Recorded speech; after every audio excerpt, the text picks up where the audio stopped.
Thank you, Stephanie, and welcome everyone. Good afternoon from here in New York City, where it's 3 o'clock, and our guest speakers are in Washington, D.C., where it's also 3 o'clock in the afternoon, so welcome to them. And welcome to all of you from around the world, wherever you are, whatever time zone you're in. We're thrilled to have you here. As Stephanie said, our guest speakers today are Jan Rybeck and Carylynn Larson. And we are going to be talking about vertical development. The title of our webinar is Coaching Vertically, Integrating Stage Development and Coaching Practice. And before I introduce Jan and Carylynn and turn it over to them, I just want to say a couple of words. I'm very excited to have two of our founding fellows with the Institute of Coaching presenting today. And I'm also excited for this topic because I did have an opportunity to see this presentation live in Barcelona at the International Leadership Association conference just a couple of months ago.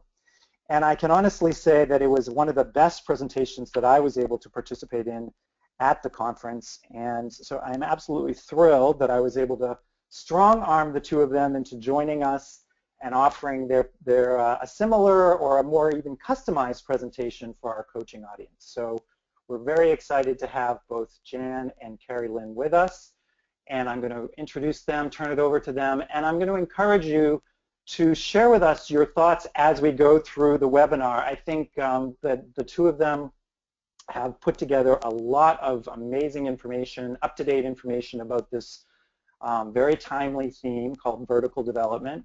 And they have set up the presentation where they may ask for you to share some reflections, and also they will be happy to take questions at various points along the way. So what I'm going to do as moderator is just support them, and if you have questions all the way from the beginning throughout, please don't hesitate to type them in the question box, and we will do our best to get to as many questions as we can.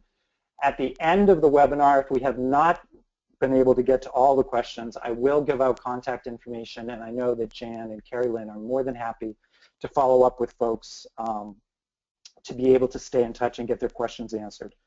And also, as Stephanie mentioned, this webinar will be recorded, so you'll be able to go onto the Institute of Coaching website and download it and have a review refresher course whenever you feel the need or the interest.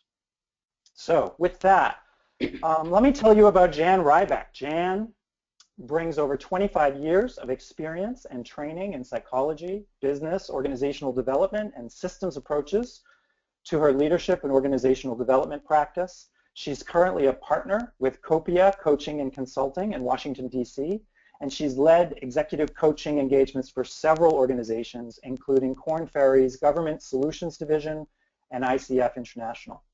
Jan is also a teacher in the coaching world. She is on the faculty with New Ventures West Integral Coach Training, and as a leader and a manager herself, she's been involved with a number of complex and mission-driven organizations.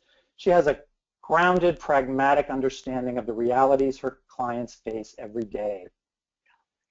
Carylynn Larson is also joining us today, and Carylynn is also a senior executive coach who leverages a combination of deep coaching and consulting experience, personal leadership experience, and academic expertise to create space in which individuals, teams, and organizations find room for growth. Over the course of her career, Carrie has worked for and with the National Science Foundation, the Center for Creative Leadership, the U.S. Air Command Staff College, and over 30+ government entities. Oh my God, Carylynn, you've worked with almost all the federal government entities, multiple nonprofits, and many private sector firms. So needless to say, the two of them are very senior practitioners in the leadership space. They've worked with nonprofit, government, and corporate entities. They both specialize in the application and practice of vertical development. And with that, I want to turn it over to Carylynn and Jan. Thank you, Jeff. This is Jan. You're welcome. Welcome. I just want to acknowledge Carrie, who is saving our government one leader at a time. Everyone can now applaud. Yay! Somebody's got to do it. Carrie, that's right. And thank you, Jeff. That was wonderful. You know, just listening to that bio and realizing that I've been in this work for 25 years, I'm thinking a lot about how much I have been changed by the work that I've done. Those of us that, what attracted me to this concept of vertical development, which I've been in a serious inquiry about for probably the past 10 years, studying with Suzanne Cook-Reuter and other folks in the field. You know, we in the leadership development business focus a lot on helping our clients change their behavior. We talk a lot about behavior change. We talk a lot about doing things differently. And it started to occur to me that, you know, we spend 70, 80% of our waking lives in the work world. How do we let our work experiences and our experiences in life change us? How do we let them, how do we let them in, and how are we changed by our experiences as well as change our behavior? And in a lot of ways, that's what vertical development is. It's allowing ourselves to be changed, allowing our capacities, our sense of ourselves, our identities to be changed by our experience. So we're going to be talking more about that in this framework, vertical development, and how that can actually be a map for understanding more deep change, or perhaps we can call it transformation. This is a very short presentation. This is content that could easily cover a day or two, so we realize it's going to be a tease. So with that in mind, as Stephanie said, we're going to be sending you, you're going to have links to a large handout that'll have the stages mapped out and more information about that, some articles, we'll have a couple slides with some good resources on it. So this is really just a teaser, and we're not going to get to go as deep as I know Carrie and I both love to do with this material. As our friend Graham likes to say, when it comes to vertical development, we're a cheap date. Say the word and we'll just start going. So so as we think about being changed by our experience, we'd like to kick this off with an intention. Want to do that, Carrie? Yeah. So advance the slide here as well while we're at it. So we've got about an hour more of your time today, and it's a short hour, and yet we're going to try to pack a lot into it. And I was actually up at the Neuro Leadership Summit last week or the week before, and one of the things that they really emphasized to us at the summit was the critical importance of singular focus. And so we've got a ton of people on this webinar. You're all over the world. It's different times of day. You have other things going on in the background and in your environment. And I just want to invite you for this next hour to, as much as you can, have a singular focus on this topic and on this presentation and just on this body of work and what it means to you. So we wanted to give you just a moment here to think about for yourself, what is one intention you can set just for this next hour to stay singularly focused on this presentation. Because I know that if you do, then you create space for this to actually have an impact on you and for you in your work. Great. Thanks, Carrie. So as my teacher Suzanne says, development refers to how we learn to see the world through new eyes, how we change our interpretations of experience, how we transform our views of reality. It describes what we are aware of or what we can pay attention to, and therefore what we can influence and integrate. So development doesn't only lead to different behaviors, it also leads to different experiences through those behaviors.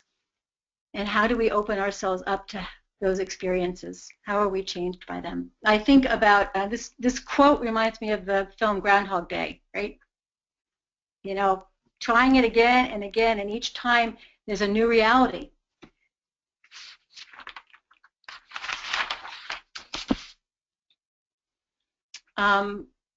One of the things, you know, because we can't see your hands, you probably can, Jeff, right? See how many people are familiar with this concept of adult development or vertical development. We are going on the assumption that just about everyone on the call has some familiarity with this concept at this point. I know it's been hitting the mainstream in the past few years. What you'll see is as you dive deeper into this field, you'll find many different names for it: adult development, vertical development, ego construct development, frames of mind, action inquiry. These are a leadership agility, leadership maturity framework. These are all different names for very similar concepts. It can be a little confusing when you start digging into the literature, so we just wanted to normalize that a bit. These are some of the things that are common amongst these different frameworks. That transformation or deep change comes with shifts in how we make sense. And in the way we make sense, that then translates into how we see ourselves, our world, and possibilities. The other thing that's common with all these different models is that it's a transcend and include process. And by that we mean you have to go through these stages to get to the next. You can't skip a grade like people who are wicked smart tend to do. You can't be too smart and skip a grade. You have to go through and consolidate in a stage and then move through to the next. And then the other thing about that's constant with these themes is that later stages are not better, easier, or more lucrative than earlier ones. Each stage brings challenges and opportunities. So when we think about coaching, the way that this material is particularly useful, the way I have found it helpful in my coaching work is that it provides a map for understanding what's the next developmental stage, what's this person working towards. Can define the edges of how one makes sense and how sense-making both limits. Their sense-making both limits and presents opportunity for new perspectives. It can create a path for development, as well as clarify gaps in perspectives and fit. You know, it's a if you think about the whole idea of when somebody comes up against a challenge in their workplace, is it that the situation is truly challenging, or is it the way they're putting it together, the way they're adding it up, how they make sense of the situation is challenging? And if they could come up with a different way of looking at it, what would change? It's like Einstein's quote, you can't solve a problem from the same level of consciousness from where it's created. Well, this provides a map for thinking about what's the next level of consciousness? What's a more expanded way of understanding it? And there are patterns and trends that have been identified through the thousands and thousands of people who have been interviewed and done assessments, that there's some real patterns and trends about how we move through these different stages.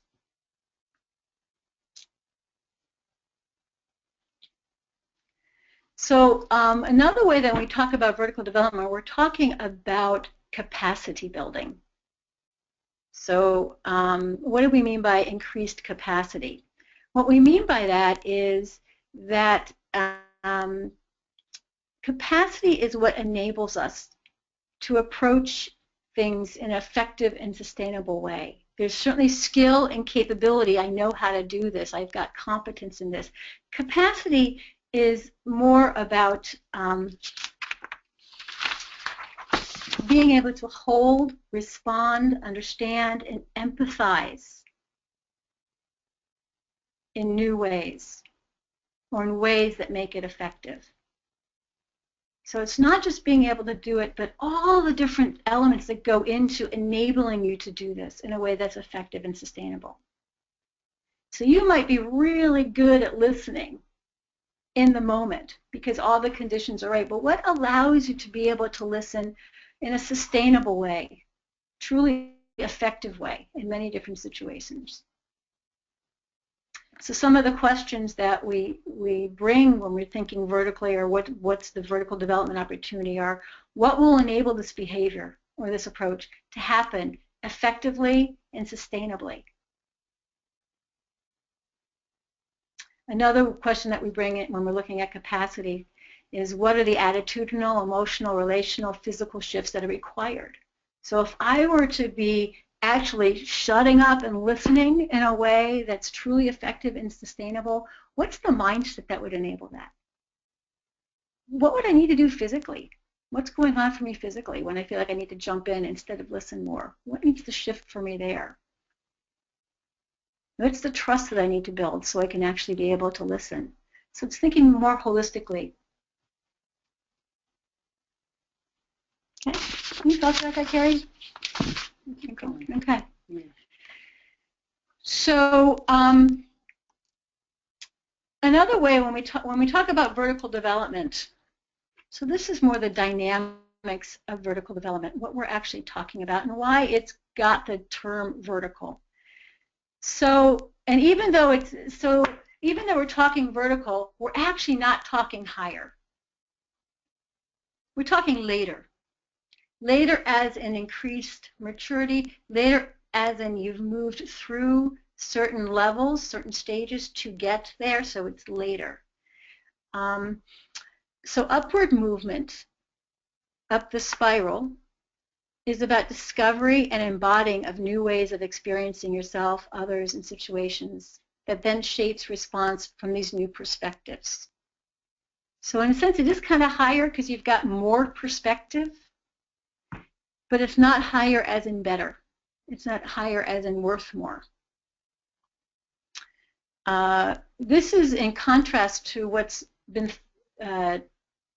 termed horizontal development or horizontal movement.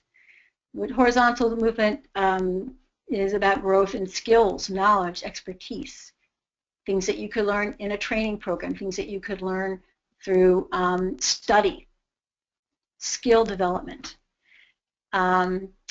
So we like to think horizontal, and it's been my experience, that horizontal and vertical development actually work together. They're not two separate entities. We talk about them as separate entities because we need to for pedagogical reasons, but they're really not. So often, not always, but often, you could be developing a skill, something, say, like delegation. Delegation is a skill, right? We work with our clients all the time to help them learn how to delegate. There's certain things you need to do to be able to delegate. And as you get better at the skill of delegating, what can happen is you start experiencing yourself differently. As you delegate, all of a sudden you realize you've got more time on your hands. Or perhaps you feel a little inadequate or not so competent because you're not knocking off the to-do list the way you're used to. And that's where your sense of self-esteem or sense of identity would come from. So all of a sudden there's a sense of, well, who am I now? Which is a great invitation to explore, well, what does it mean to experience myself as successful in a strategic way? What does that mean? So you get to see yourself in a different way. So there's a movement up this, you can't see me, but I'm making these wonderful hand motions right now. Movement up the spiral to see yourself in a different way now that you've got the space to do that. So that's just one example of how horizontal movement can actually drive vertical movement if you allow it to, if you're open to that experience, if you've got a really cool coach who invites you into experiencing it in a new way. Another dynamic that happens through vertical development is the differentiation and integration. So what happens as we grow vertically, as we develop vertically, is that we are gathering more insight, more experiences, more discoveries, more information even. And as we consider those different points of view and emotions and experiences, sometimes it can be a little overwhelming. But as we experience them and start to put them into practice and see what works for us and what is in service of what we're after, there's an integration that happens. And the integration is cultivating those connections, applying them, trying them on, wearing them, seeing what shifts in us as we try them and wear them and step into them. And then that changes, once again, our experience of ourselves in the world, and there's an integration that happens. So we're not getting into this detail right now, for a much longer conversation, but there's actually stages along the vertical path that are more about differentiation and stages that are more about integration, and differentiation and integration is part of each of these stages.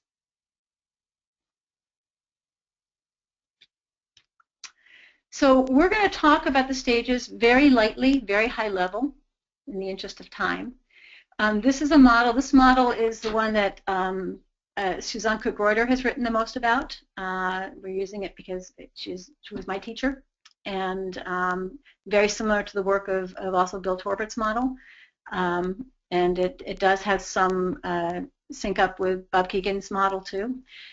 We're going to talk primarily about the diplomat, expert, achiever, individualist, and strategist stages.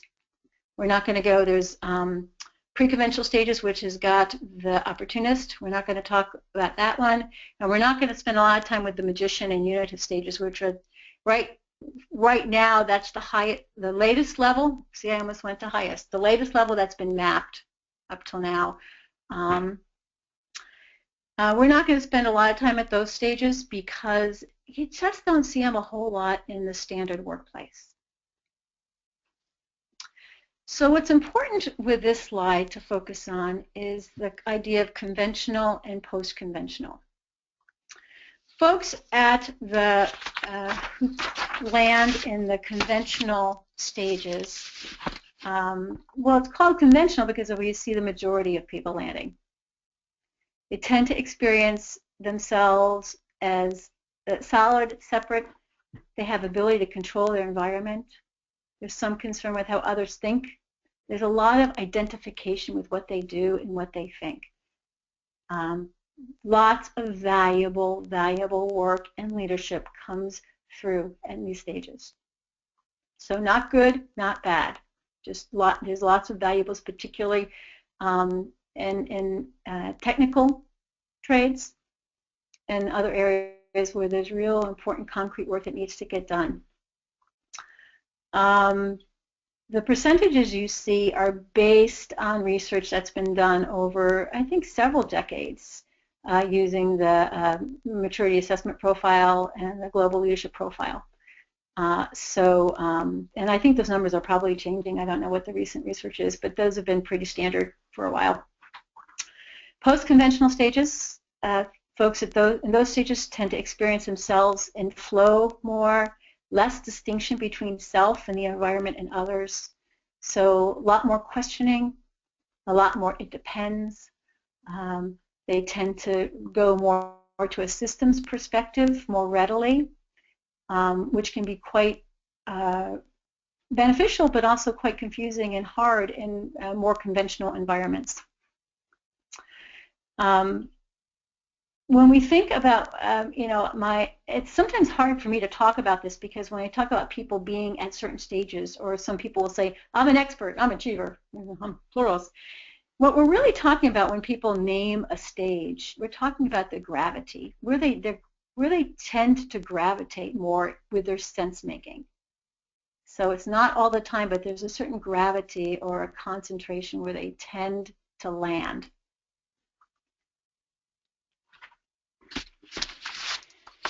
So we're going to do very quick high level here about the stages. Some of you might be very familiar with this. Like we said, we're going to make a large 11 by 14, 17 size handout available to you on the website that'll go into a much deeper dive with these. So the diplomat stage, the gravity, the identity is around the group. This is where folks tend to identify more with what the group norms are. What's important here is how do I fit in? What's important here is how am I creating harmony? There's often a conflict aversion here, and there's also a focus, emphasis, and a real strength on being the glue for cohesion in the group.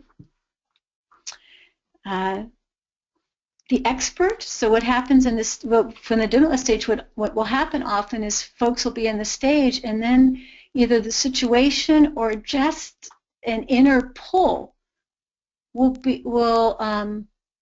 pull, drive them.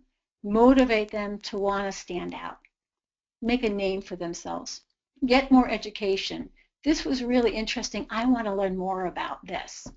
And then moving into the expert stage. The expert stage is about what you can uniquely contribute. What is uniquely yours? What is it that is your area of expertise? Identification here is about what I know. Identification here is around what am I truly expert in. So at the expert stage, you hear a lot of people being very focused on what's right, which is very important in certain environments. You hear a lot of focus on credibility.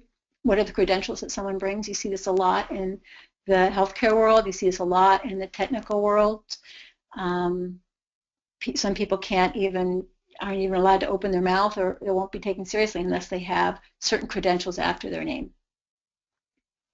So they're often indicators of an expert environment.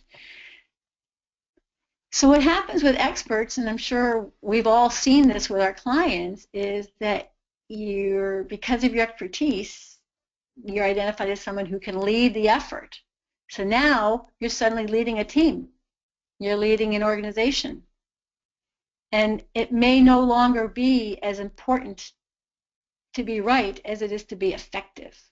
And this is a distinction that comes up a lot when we're coaching people in the expert stage who are being pulled into having to be more in an achiever stage. And their sense of self that might be so wrapped up, their identity in being right and being the expert, can come up against a bit of a challenge, because now that doesn't matter so much. What matters is, can you get people on board?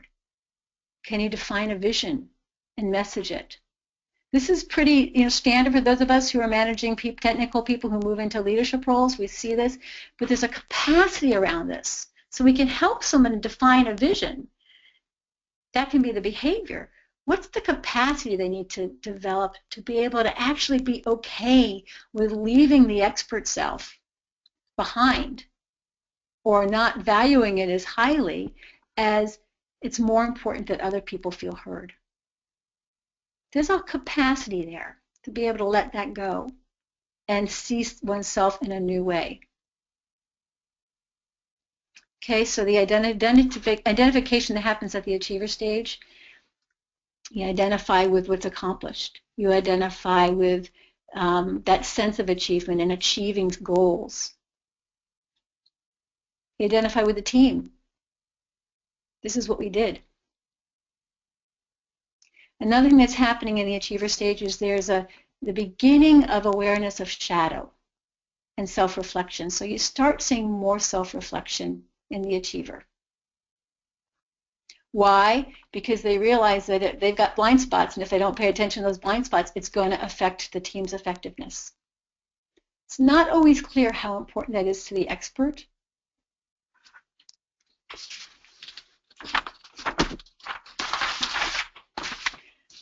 So here are some things to listen for that might, if you sense that you're working with somebody in the conventional tier.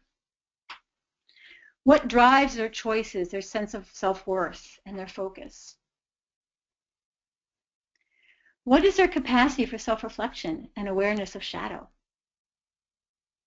My experience is often you won't see it much until you start getting into the later parts of the expert and into the achiever stage. How do they get in their own way? How do they trip over themselves? And what ways do the situation, their emotional experience, and dynamics have them? And this is a really important question, and it comes up a lot if those of you who are familiar with Kagan's work and the subject-object interview, which is based on a lot of the same ideas here, is how much are they owned by their experience? How much can they take it out, look at it, and begin to question it? Is this the only way to add it up? Is there another way?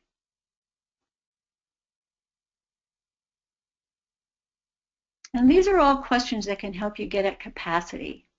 What else do they need to be thinking about and experiencing to help them step into a new reality, a new understanding of reality? So we want to take a few minutes and invite everyone that we have with us today to actually do a little bit of reflection. There's already been a lot said, and with a focus on these 3 conventional stages that we have discussed, with a focus on the diplomat and the expert and the achiever, we just want to ask you this question of, in what ways do each of these stages resonate with you? So just take a minute and think about your diplomat self, right? Maybe you can think back to the past where the gravity, your gravity was in that stage. Think about your expert, quote unquote, self, or your achiever self, and just think about those 3 stages and in what ways they resonate with you. And what we want to do is actually just invite you to use that chat box in the webinar if you would like to share. So if you have something that resonates with you at one of those stages and you would be willing to share, if you would just type a few words into that chat box, and to the extent that we get some input from you, we will share some of that back out to the larger group.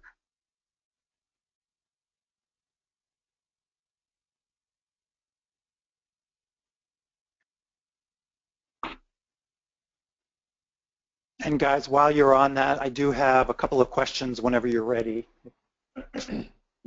So let that just be aware. Okay, thank you, Jeff. Let's give everybody maybe just a minute here to pause and to think. And again, if you have anything that you're willing to share on how these stages resonate with you, go ahead and contribute them to that chat box.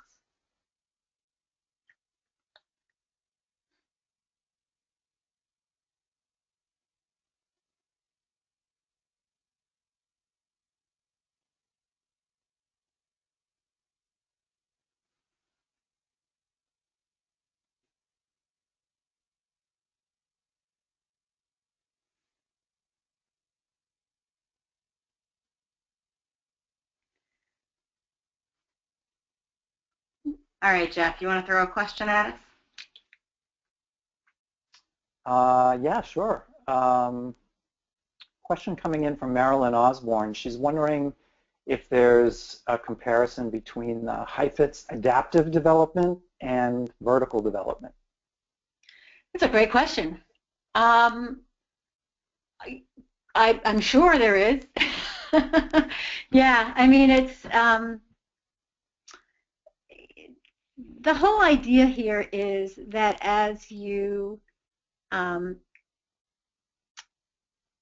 deepen into the later stages, you become more adaptive. You have greater access. You have more at your disposal to bring in, to be adaptive. At the earlier stages, the focus really is on technical expertise, getting it done. So you'll actually hear, when you talk with people at earlier stages, you'll hear a real focus on what's the right answer. How do I get things done from a more technical point of view? And at later stages, it's more looking at, well, what are the possibilities here and how do we need to shift things up? So I've been actually drawn to this concept of maturity a lot in thinking about this material. The idea being that maturity is a combination of gravitas and agility. The idea that we're very grounded in our expertise and the expertise that's available, but also agile. And so in that sense, I think it does sync with HIFIT's idea of being adaptive and being able to flex with what comes at you. I think he uses the terms a little differently, but there's certainly overlap. Have you thought about that, Carrie?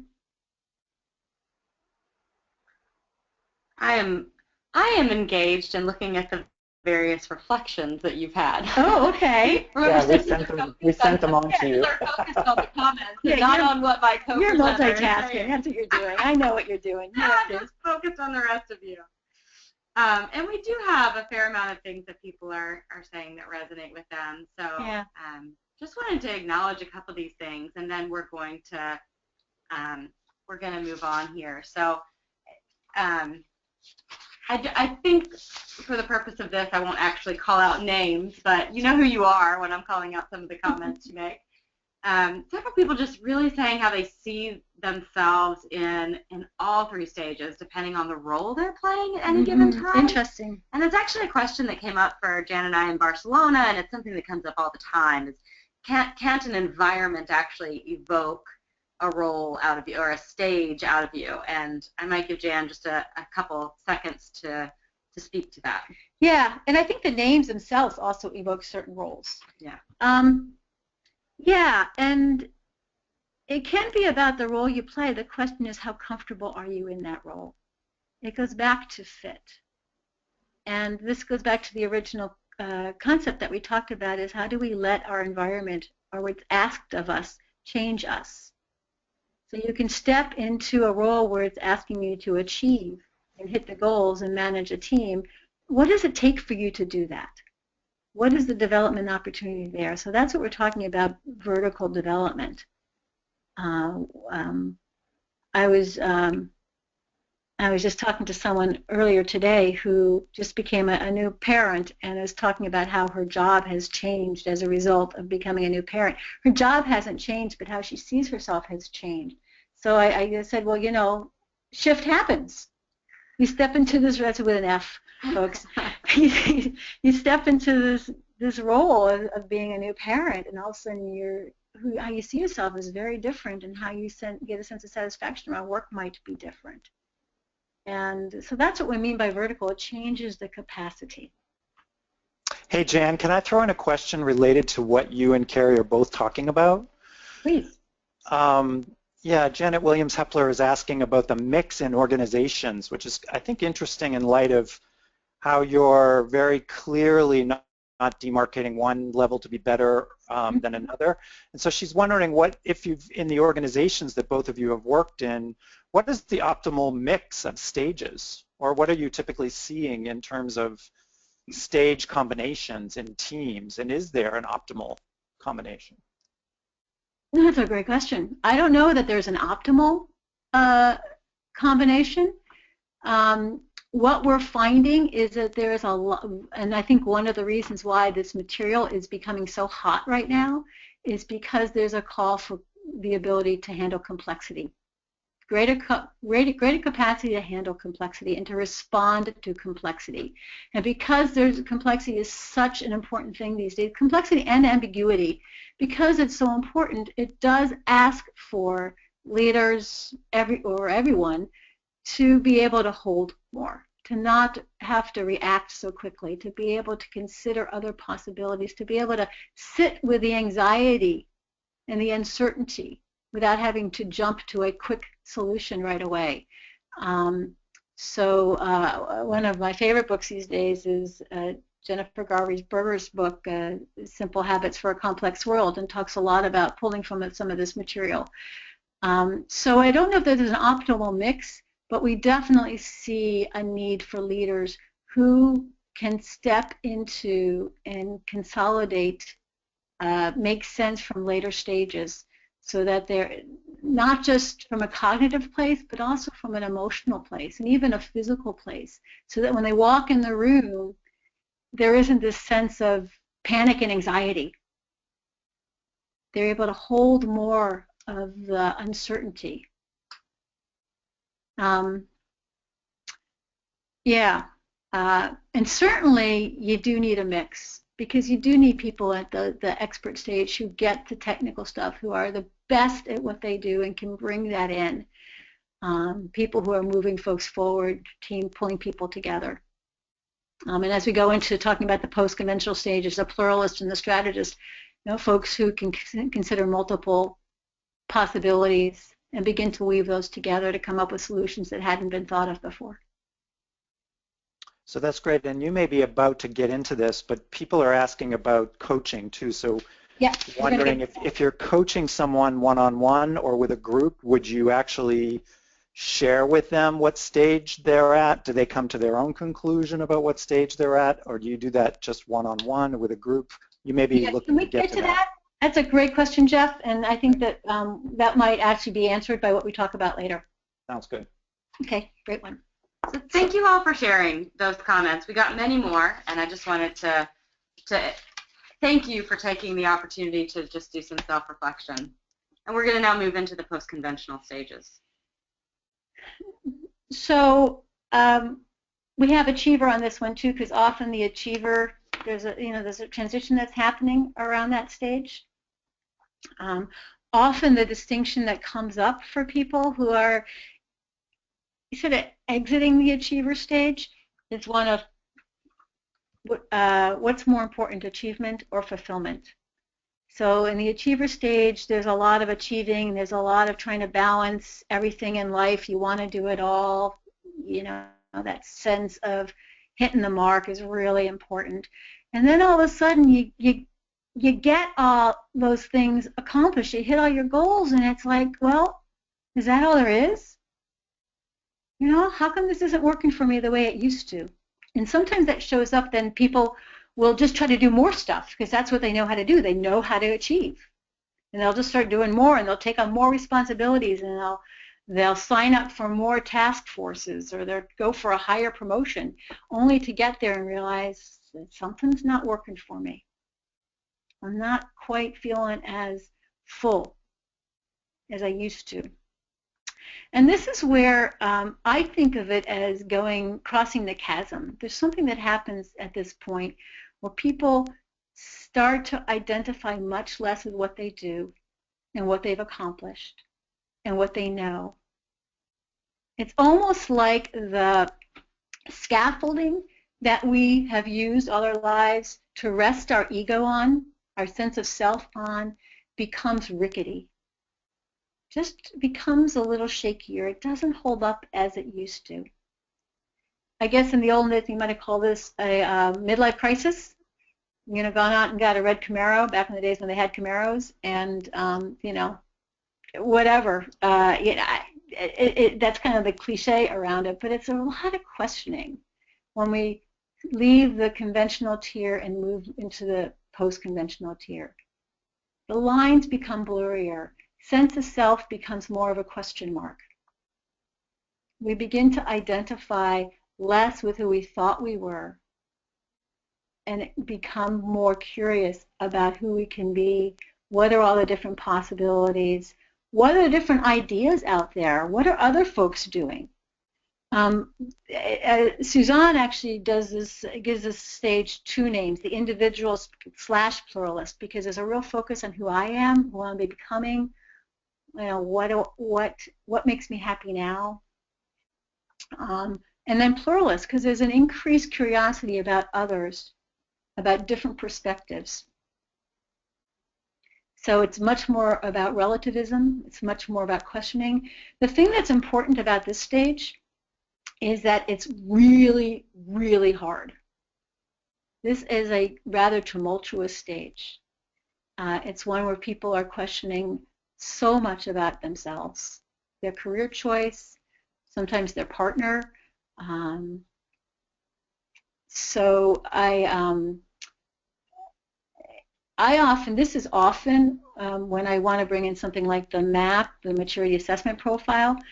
This is often where I bring this assessment in, when I have a sense that somebody is making this transition, because it's very normalizing to see oneself in that way. And then the transition from pluralist to for individuals, pluralist to strategist, is more of one of integration. So you move through this dark night of the soul stage into a period where it just all comes together. And you start seeing how systems work within systems within systems. So there's more of a balcony perspective. You often see that at the achiever stage also, because it's about teams and effectiveness. But the strategist comes at it having gone through the pluralist stage. So they have a sense of the experience of what it takes to actually integrate different perspectives. There's a greater capacity for empathy. There's a greater capacity to not only understand complexity, but to really get that it may not be easy, and we're going to create a system that's going to help us manage through it. So there's a lot more working with polarities and multiple realities and how to manage those. So what to listen for? to give you a sense if somebody might be in the post-conventional tier. The ability to hold different perspectives. You hear more about both and, less about either or. A genuine interest in diverse points of view and experiences and a willingness to work with them. So it's not just considering other points of view, but really being willing to let go of what you thought would get you there and to integrate new ideas or create new ideas.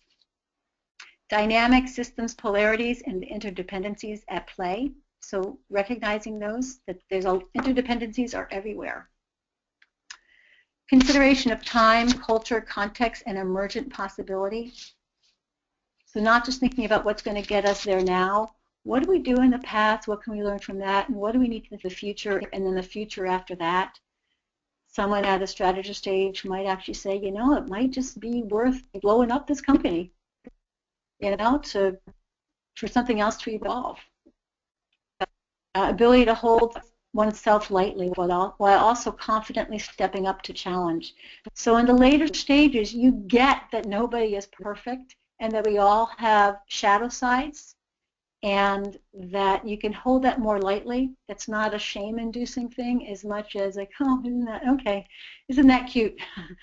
And stepping in to challenge at the same time.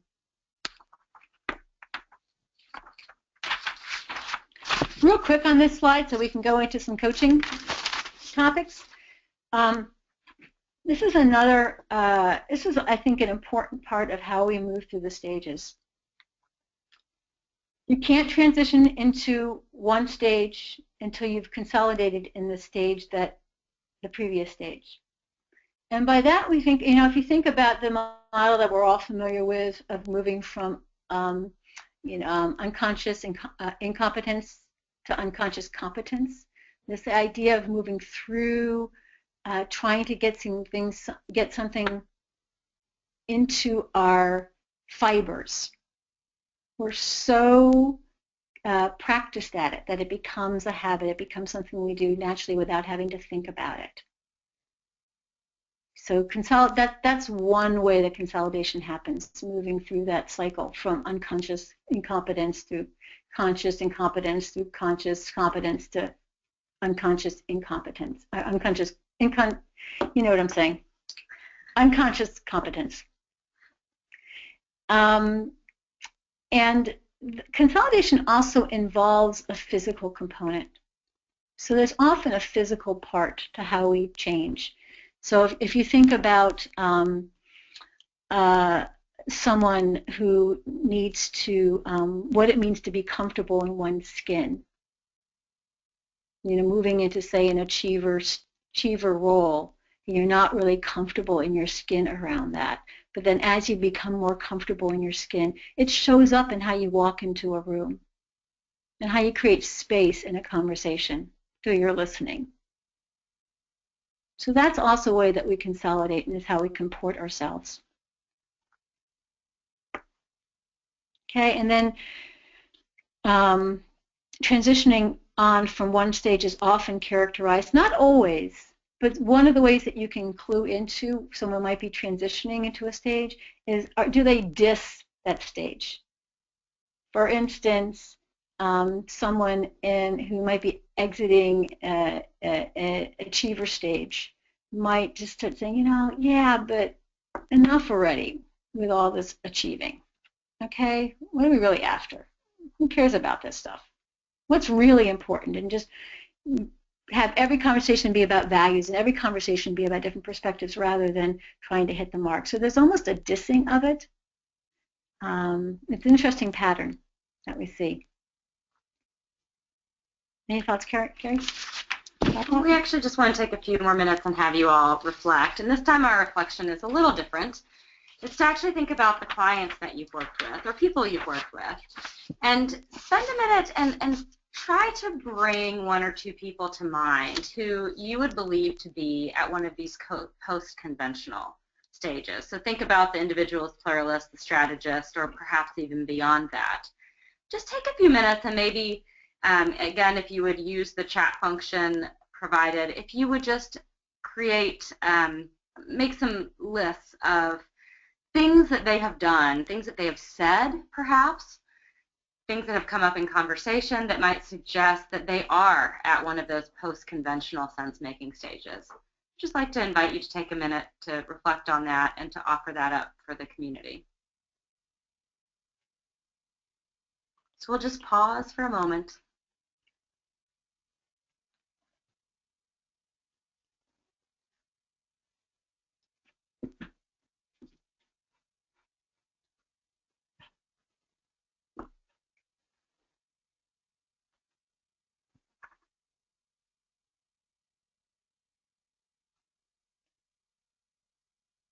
We need some pause music. Yeah, we need some nice little... Oh, not Jeopardy. No, that's the right answer. Did you get the right answer, Karen? Do you want me to sing? Dan? So one thing real quick, there was a wonderful comment brought up from the last one that I held for this one because we hadn't covered all the stages yet, but it was about the role of emotions in this. And so Khalil, if I'm pronouncing that correctly, comment was, I don't see the role of emotions here, the world of feelings that would seem to affect these various stages. And I wanted to offer a couple comments on that, and then Jan might piggyback as well. Jan talked off speaking to greater capacity at later stages.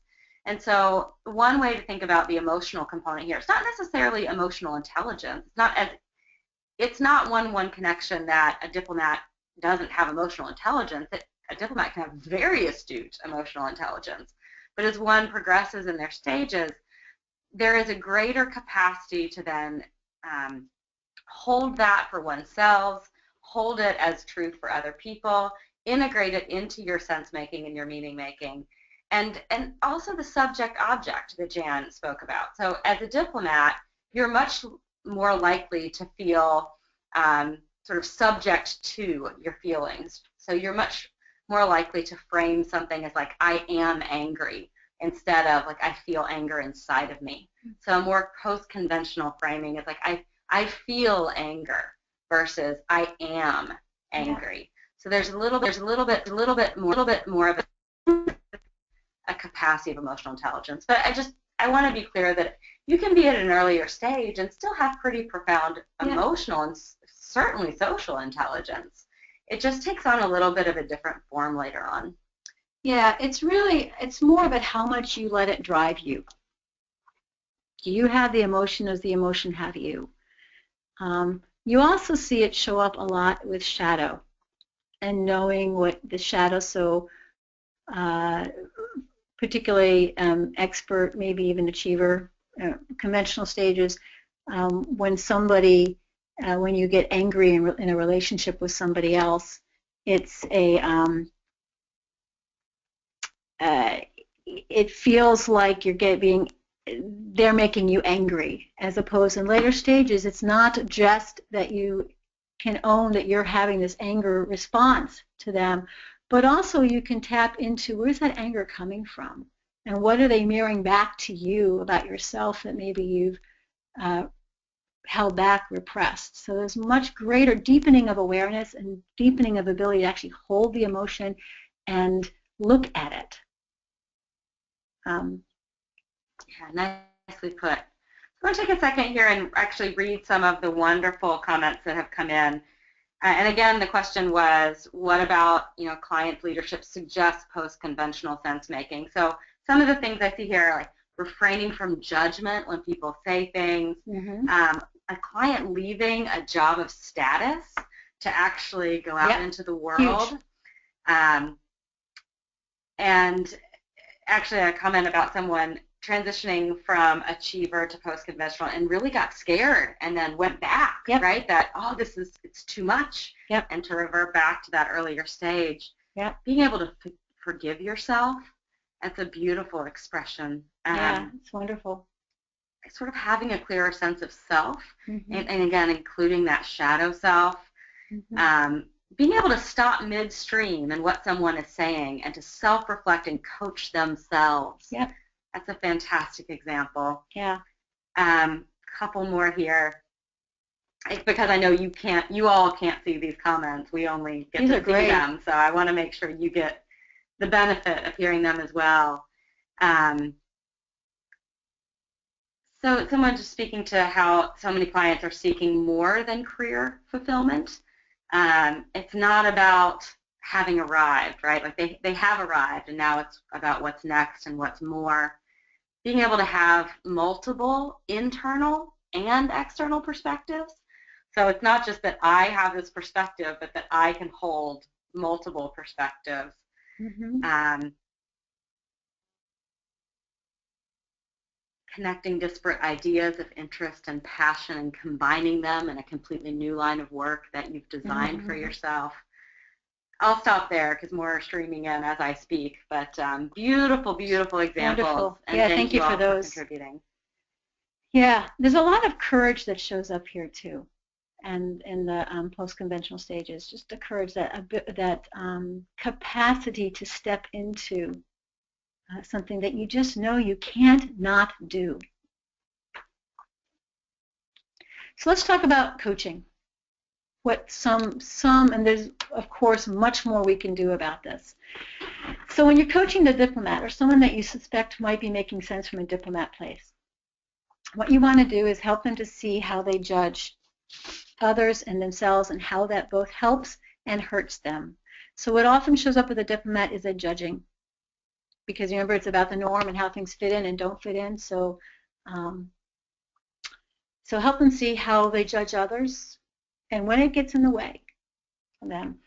Conflict management strategy is really big at this stage, because remember they avoid conflict. So helping them get some real skill around this.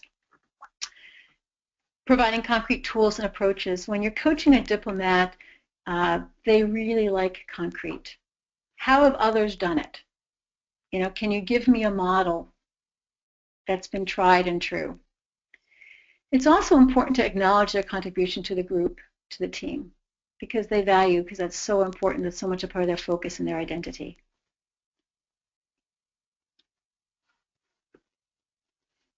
So when you're coaching the expert, this is the line that comes up for me so often when I'm coaching folks who I think have a gravity in the expert stage. Would you rather be right, or would you rather be effective? And sometimes when you ask that question, it just opens up for them. Would you rather be right? Well, being right is being effective, and you just put it back on them. Really? Okay, let's talk about how that shows up.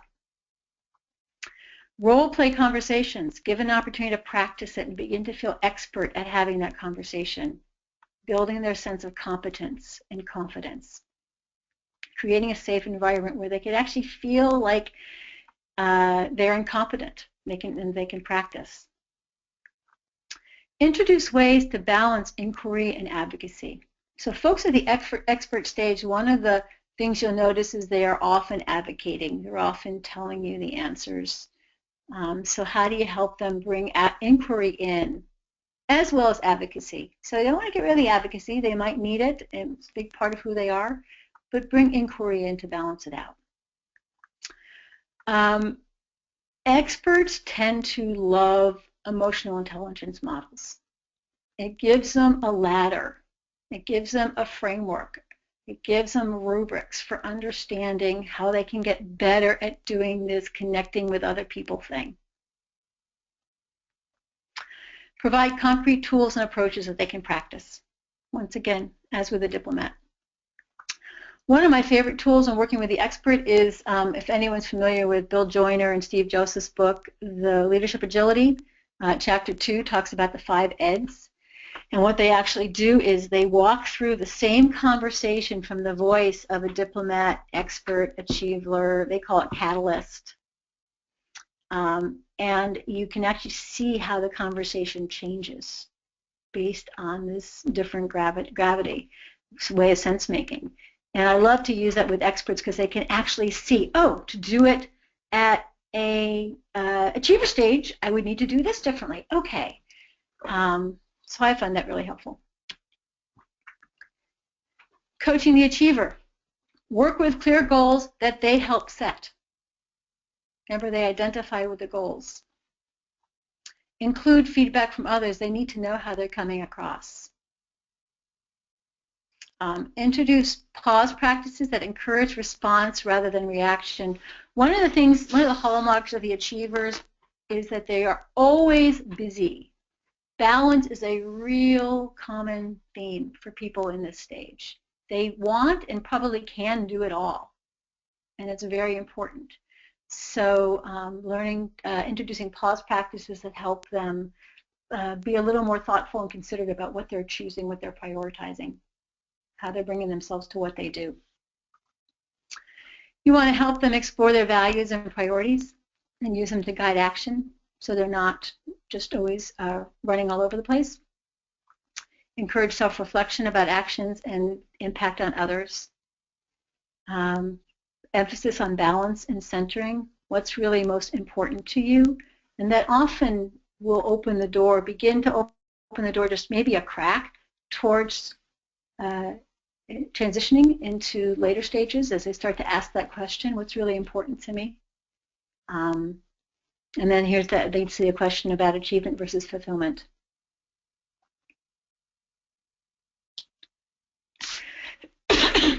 When you're coaching the individuals from pluralist, remember this is a particularly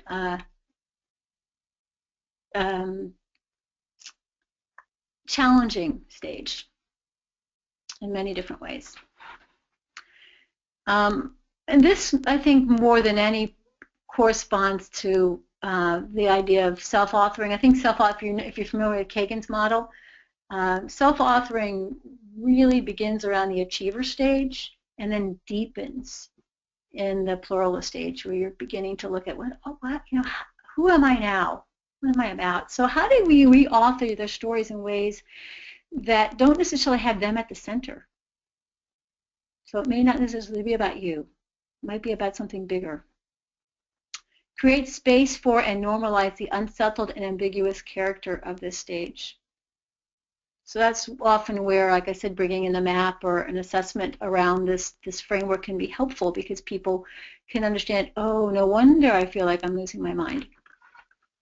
I often think of this stage as when people get an Amazon Prime account so they can order every Eckhart Tolle book out there, trying to find themselves and what really matters to me.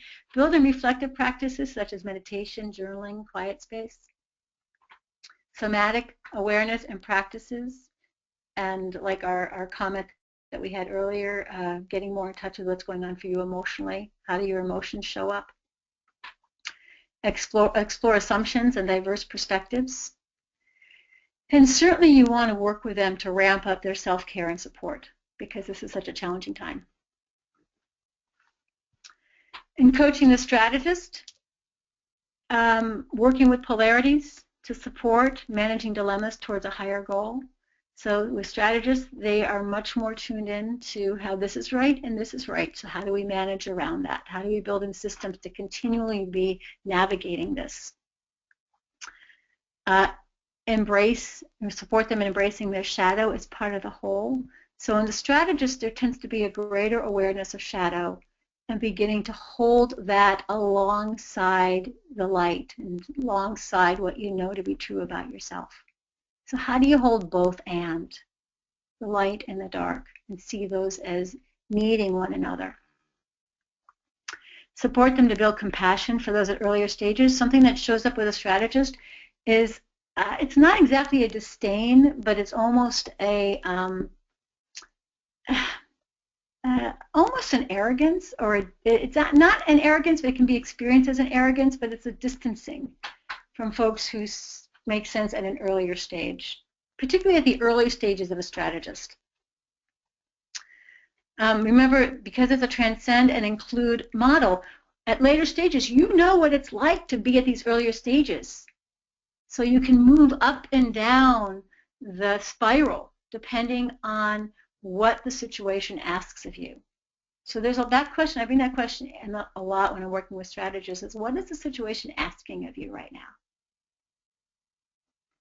Encourage regular contemplative practices to build capacity to hold more emotion, hold more compassion, hold more possibilities, hold more perspectives. When coaching strategists, I'm often much more of a thought partner and sounding board. often pulling out the whiteboard, looking at things from a bigger perspective. So just to wrap up, there's some things about this that are really important to remember. There is no prize at the end. What's the hurry through these stages? The later does not necessarily mean more money, more fame, more happiness. It means more capacity, greater bandwidth, which is not a bad thing. It could be a good thing in different situations.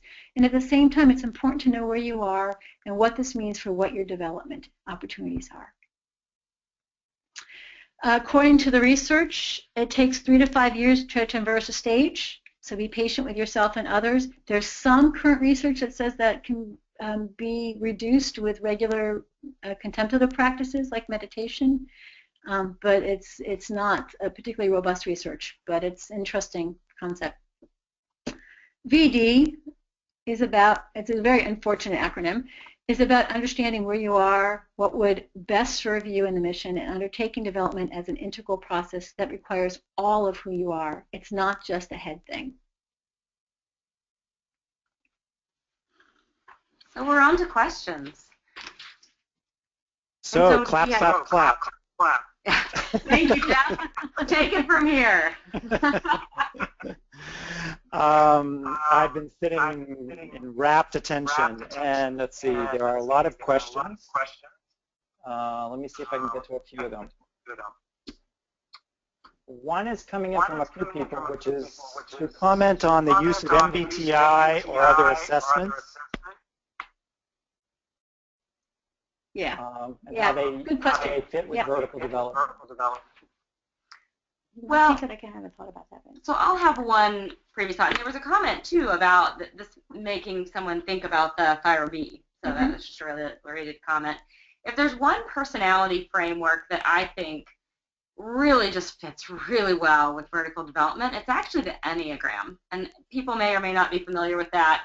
I don't have time in the 5 minutes we have left to say much about it at all. But Enneagram, E-N-N-E-A-G-R-A-M, if you're interested in a personality framework that aligns really well, I'd really encourage you just to look into that. Yeah, it goes deep, and it goes more into understanding shadow, how we hold ourselves back. And levels, yeah. Now, the question about Myers-Briggs is an interesting one. It just came up in another group I'm part of. And one of the things that I find is, as we know with the Myers-Briggs, that it's a style preference, and that as we grow and evolve and develop, what we're really doing is embracing the other side, the shadow side, the part that's split off or that we deny ourselves. And so, and as we work in different environments and find partners in life, we often have our shadow side reflected back to us. And so what I have found with this model, with adult development model, is as you develop vertically to later stages, there's more embracing of that shadow. So the lines between introversion, extroversion, thinking, feeling become thinner, less solid, and we also become aware of what we just don't want to do and are more willing to say, yeah, I'm not all that good at that. Let's build a relationship with somebody who is. But it doesn't have the shame associated with it, or the but just greater awareness, because that's a big part of how we build capacity. So to answer the question a little more directly, is knowing your type can be very helpful for identifying, well, what would it take to embrace the other side, and that can actually help move some development upward. That's great. That's great. Fortunately, I'm getting some feedback, so I'm going to drop off here. Is it good feedback?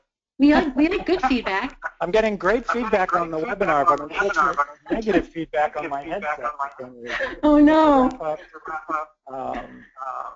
But one of the questions that's coming through, hopefully you're not hearing too much of my feedback, is about moving back and forth between stages. Yeah, that's actually a really good way to end on. So the idea is that you develop, evolve, transform, and land in a new center of gravity. So that becomes your new center of gravity. And so that's your new stage. but you still can move. You can. There's a difference between stage and state. State is where you visit a stage, but you don't have a center of gravity in that stage. So it's very possible to be, say, at an achiever stage and be able to kind of get what it's like to see things from a strategist point of view.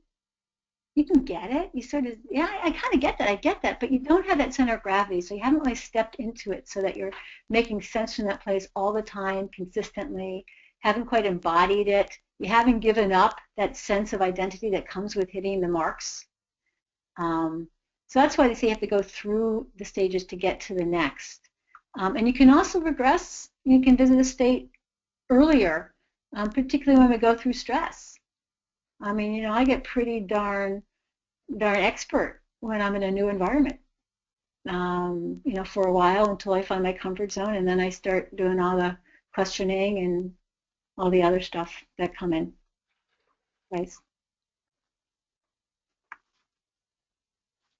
So, you know, just to wrap up, in a nutshell, this vertical development stuff is about maturity. And it's about maturing and about asking, what is life? What is our situation? What is the opportunity asking of us right now, asking of me right now? And how can I bring myself in new ways or more fully to this? What's that going to take?